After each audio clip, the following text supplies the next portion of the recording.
लेकिन आज एक और बड़ा मुद्दा है जो कि दिखा रहा है कि बिहार में हो क्या रहा है। सत्ता में जो काबिज हैं उन्होंने मर्यादा की, उन्होंने नैतिकता की, उन्होंने सार्वजनिक जीवन में लोक लाज की धज्जियां उड़ा दी हैं। और मैं बिल्कुल बात कर रही हूं एक ऐसे मामले की जो ना सिर्फ गैर कानूनी है लेकिन मर्यादा के तार तार करता है, और वो मामला है बिहार के नगर विकास मंत्री जीवेश मिश्रा और नकली दवा सप्लाई करने के आरोप में जहां पर वो दोषी पाए गए हैं। एक मंत्री है बिहार की सरकार में जो शहर का विकास करते हैं, वो लेकिन नकली दवाइयां बना रहे हैं। और नकली दवाई का मतलब है कि आप लोगों के स्वास्थ्य के साथ, परिजनों के जीवन के साथ खिलवाड़ कर रहे हैं, और आप पर आरोप नहीं है, आप दोषी पाए गए हैं। और एक जमाना था जब आरोप लग जाता था तो आरोपी तुरंत अपने पद से इस्तीफा दे देता था, क्योंकि सार्वजनिक जीवन में मर्यादा, नैतिकता और लोक लाज, लोक शर्म से ज्यादा जरूरी कुछ नहीं होता। आज बेधड़क, बेखौफ जीवेश मिश्रा जी जो हैं वो मंत्री बने हुए हैं, उनको पूरा संरक्षण तथा कथित करप्ट डबल इंजन की सरकार दे रही है, और वो निडरता से मंत्री बने हुए हैं। कोई लोक लाज नहीं है, कोई शर्म नहीं है। Jivesh Mishra ji Alto health care private limited जो फार्मास्यूटिकल कंपनी है उसके निदेशक थे। राजस्थान में ड्रग इंस्पेक्शन में पाया गया कि उनकी टैबलेट सिप्रोलिन 500 नकली है, वो गुणवत्ताओं पे खरी नहीं उतर पाई, और इसके चलते वो और उनकी कंपनी दोषी पाई गई। आपकी जानकारी के लिए जिन धाराएं उनके ऊपर लगाई गई हैं उनका जरा सा विवरण कर देती हूं। धारा 16(1) बताती है कि अगर दूसरी सूची में गुणवत्ता पाई ना जाए तो ड्रग नकली मानी जाएगी। धारा 17(a) बताती है कि नकली ड्रग का मतलब यह होता है कि अगर कोई चर्चित ड्रग है उसका नाम चुराकर या उस तरह की बनाकर बिना मानक पे खरे उतरे कोई ड्रग बेच रहा है वो नकली है। धारा 18 बताती है कि निर्माण और बिक्री पर रोक कैसे होती है। कोई भी व्यक्ति ऐसी दवा नहीं बेच सकता जिसकी गुणवत्ता ठीक ना हो, जो नकली हो या जो गलत ब्रांडिंग से बेची जा रही हो, और इन सब पर वो दोषी पाए जा रहे हैं। असलियत यह है कि इन सब पर दोषी पाए जाने के बाद जिस तरह की सजा उनको हो सकती थी, वो 1 साल से 3 साल के लिए जेल जा सकते थे, 20,000 का उन पर जुर्माना लग सकता था। अन्य धाराओं में वो 3 महीने से 1 साल तक जेल जा सकते थे, वहां पर भी आर्थिक जुर्माना था। जानकारी नहीं देने पर अलग से सजा है, रिकॉर्ड ना देकर जानकारी छुपाने पर 1 साल की जेल या 1 लाख तक का जुर्माना है। लेकिन क्या हुआ? नीतीश बाबू के मंत्री, नरेंद्र मोदी जी के चहेते एक ऐसे व्यक्ति का क्या हुआ? क्या उनको सजा मिली? आपको सुनकर आश्चर्य होगा, और यह अगला सवाल जरूर उठेगा कि अगर आपके किसी व्यक्ति से ऐसा हुआ होता तो वो क्या करते। राजस्थान की अदालत ने जीवेश मिश्रा सहित 9 लोगों को दोषी ठहराया, और अदालत ने उन्हें जेल भेजने के बजाय प्रोबेशन ऑफ ऑफेंडर्स एक्ट 1958 के अंतर्गत एक प्रोबेशन ऑफिसर उनके ऊपर रख दिया। कोई निगरानी करेगा उनकी। सुधार की संभावना जब होती है तो जेल नहीं भेजा जाता, एक व्यक्ति उनकी निगरानी करेगा। जुर्माना लगा दिया गया 20-20 हजार रुपए का, और उसके बाद एक ऑफिसर रख दिया गया कि यह निगरानी करेगा और इस अवधि में वो कोई अपराध नहीं कर सकेगा। यह समाज सेवी ऑफिसर कौन है? यह बहुत बड़ा सवाल अभी उठेगा और हम उठाएंगे। हमारी इस मंच से कुछ मांगे हैं, और हमारी पहली मांग है कि सार्वजनिक जीवन में रहने वाले व्यक्ति की जवाबदेही ज्यादा तय होनी चाहिए, और ऐसे व्यक्ति को मंत्री पद पर बने रहने का नैतिक अधिकार तो बिल्कुल नहीं है। अगर आप दोषी पा लिए गए, आप नैतिकता से उस पर नहीं रह सकते। असलियत यह थी कि अगर 1 से 3 साल में आपको 2 साल से ज्यादा की सजा होती तो आप सार्वजनिक जीवन से ही बाहर हो गए होते, लेकिन वो नहीं हुआ। आपको प्रोबेशन ऑफिसर दिया गया।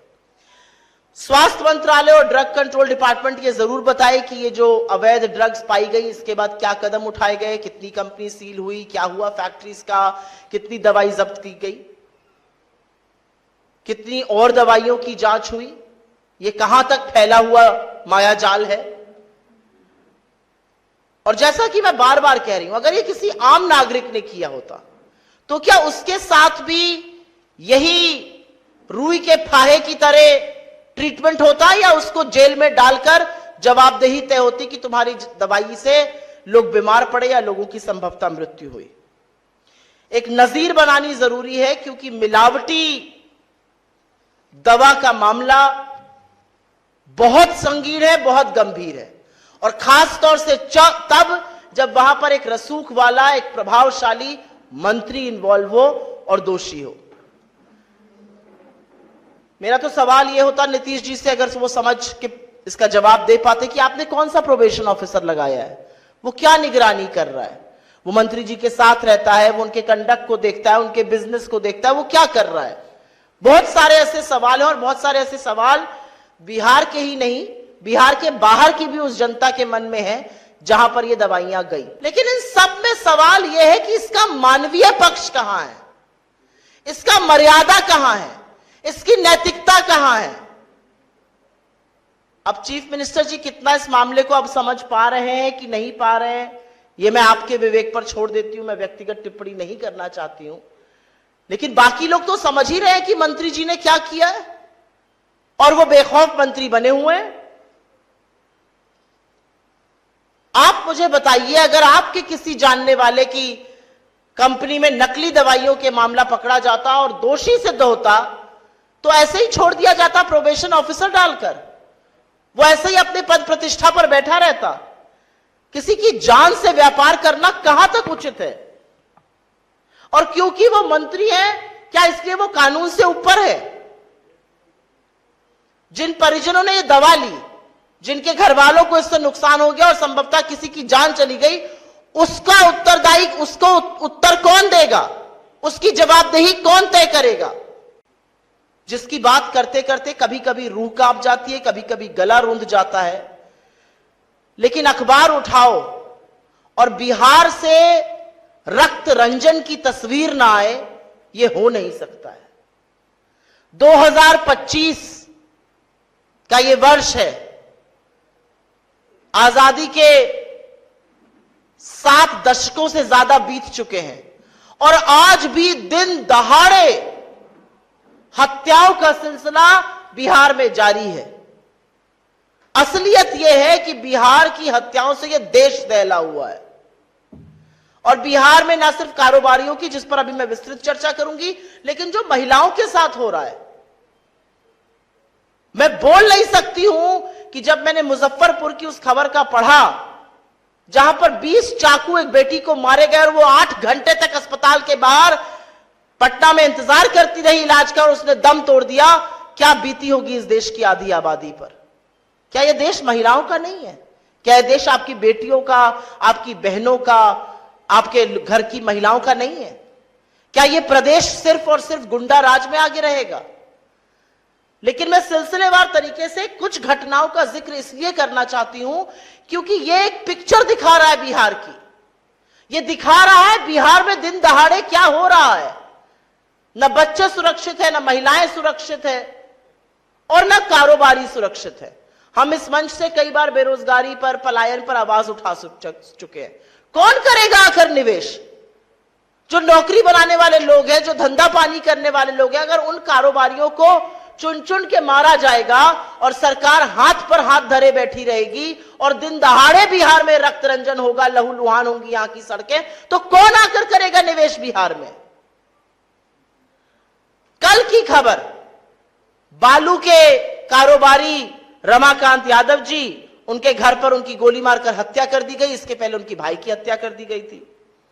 गोपाल खेमका जी, इस केस ने दुनिया भर में यह तस्वीर पहुंचाई है कि बिहार में कानून व्यवस्था पूरी तरह से दम तोड़ चुकी है।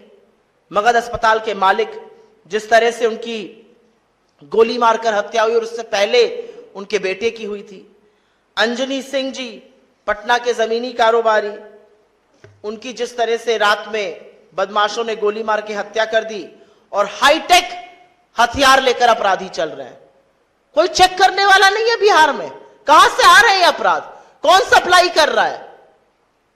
बिहार के हर व्यक्ति को लाइन में लगा दिया है, अपना प्रमाण पत्र दिखाओ, अपनी पहचान दिखाओ, अपनी नागरिकता सिद्ध करो। लेकिन अपराधी बेधड़क है, अपराधी बेखौफ है, अपराधियों के पास हथियार कहां से आ रहे हैं ये पता ही नहीं है। रजी अहमद उर्फ नन्नू मियां, मालेगांव के रहने वाले जमीन कारोबारी, उनकी हत्या। विनय गुप्ता जी, किराना व्यवसायी, नवगछिया बाजार में उनकी गोली मारकर हत्या। रमेश चंद्रा जी, मार्च में मुजफ्फरपुर में मिट्टी के कारोबारी, उनकी गोली मारकर हत्या कर दी गई। संजय अग्रवाल जी, नामी ज्वेलर थे, उनकी दर्दनाक मौत हुई क्योंकि गोलियों से उनको भून दिया गया था। सुरभि जो एशिया अस्पताल की संचालिका थी, उनके चेंबर में घुसकर उनको गोली मारी गई।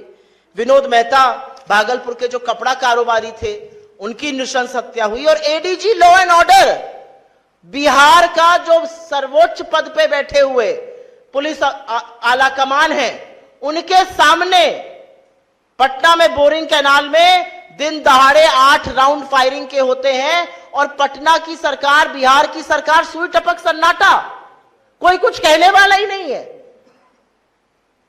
इस तरह से अपराध है, इस तरह से रक्त रंजन है, इस तरह से लहू बहाया जा रहा है, कोई कहने वाला नहीं है। एक दिन नहीं बीतता है जब बिहार के अखबार में किसी बच्ची का रेप, किसी बच्ची की हत्या, किसी छोटे बच्चों के साथ कुकर्म सामने नहीं आते।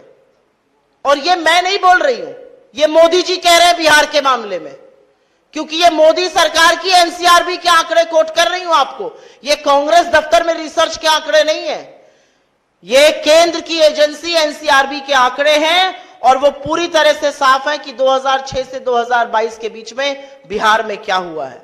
2022 से लेकर 2022 के बीच में 323% वृद्धि हुई है अपराध के मामलों में।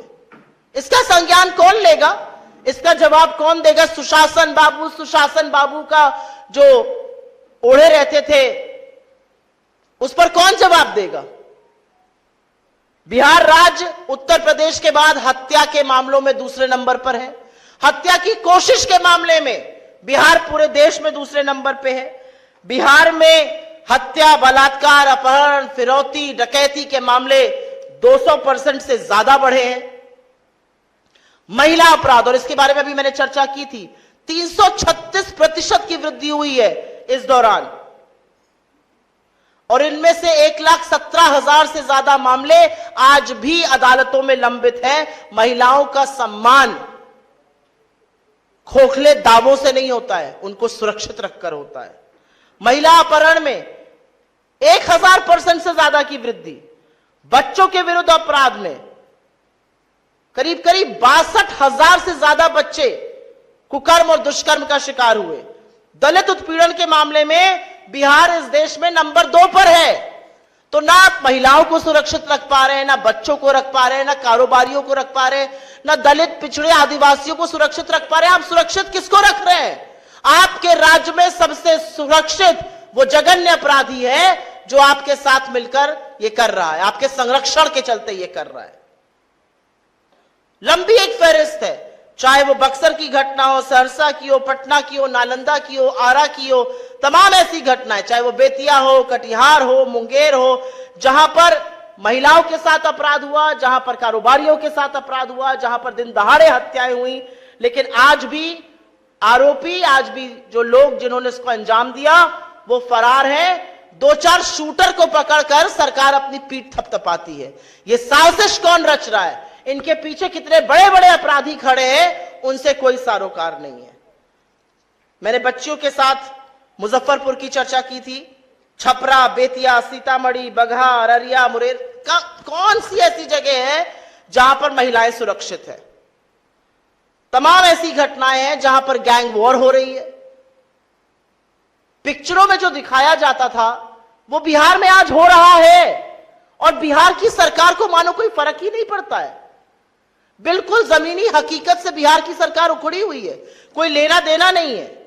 बहुत संघर्षों के बाद शांति आई थी और आज बिहार में न महिला सुरक्षित है, न बच्चे सुरक्षित है, न दलित सुरक्षित है, न कारोबारी सुरक्षित है।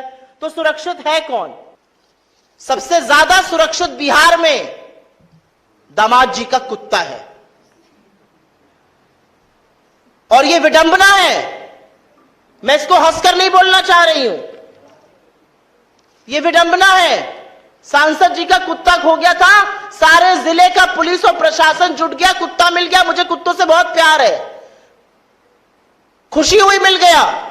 लेकिन इसी तल्लीनता से, इसी प्रतिबद्धता से काश आप बिहार के बच्चों को, बिहार की महिलाओं को, बिहार के युवाओं को, बिहार के कारोबारियों को बचा पाते। मुझे कोई आपत्ति नहीं है, कुत्ता मिल गया, अच्छी बात है। लेकिन सारा प्रशासन जुट गया तो कुत्ता मिल गया। क्या प्रशासन कारोबारियों के लिए नहीं है? क्या प्रशासन महिलाओं के लिए नहीं है? क्या प्रशासन बच्चों के लिए नहीं है? किसके लिए चल रही है यह सरकार? यह सरकार कुछ दामादों के लिए चल रही है जिनकी आयोगों में भर्ती है, जिनके कुत्ते खो जाते हैं। यह सरकार उनके लिए चल रही है जो कि लगातार अपराध कर रहे हैं, उनको संरक्षण मिल रहा है, वो दूसरा अपराध करते हैं, क्योंकि सरकार शूटर को पकड़कर अपनी पीठ थपथपाती है।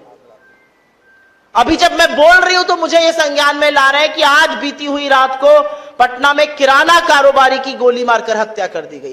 पटना बिहार की राजधानी है और पटना की सड़कों पर गोलियां ऐसे चल रही हैं जैसे बच्चे कॉल ऑफ ड्यूटी गेम खेल रहे हो वीडियो पे।